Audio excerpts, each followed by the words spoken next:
अतिशय दुर्दैवी घटना केंद्रेवाडी गावामध्ये घडली. रामभाऊ, आपण गेलात मुळात तर विश्वासच बसत नाही. खेळ नियतीचा इथे कोणाची चालत नाही.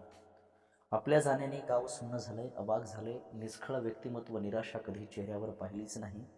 हसतमुख सदोदित सुखाला स्पर्श करण्याचा तुमचा तो छंद मनाला स्पर्शून जातो. एकदम बातमी कळाली, मन सुन्न झालं. थोडा वेळही स्तब्ध झालो. हृदयावर हात ठेवला, खात्री केली, खरंच असं काहीतरी विपरीत घडलंय का?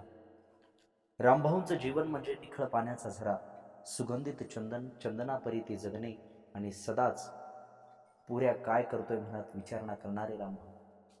रामभाऊंच्या एकंदरीत जीवनात त्यांनी कधी चिंताग्रस्त दिसले नाही. आली संकटे कित्येक जरी मी भिनारा नाही, करील मात त्या संकटावरी माझ्या प्रयत्नास किनारा नाही. या परद कवींच्या उक्तीप्रमाणे खरंच आपण प्रत्येक अडचणीवरती मात करत, गरिबीवरती मात करत सुखाचा संसार केला आणि देशसेवेला आपल्या मुलाला पाठवलं. रामभाऊ, तुमची सदा हृदयात आठवण राहील. तुमच्या त्या विनोदी प्रवृत्तीने गावामध्ये नेहमीच हास्य तुम्ही खुलवलं आणि तुमचा तो विनोदी स्वभाव नेहमीच गावातील प्रत्येकाच्या हृदयामध्ये घर करून राहिल्याशिवाय राहणार नाही.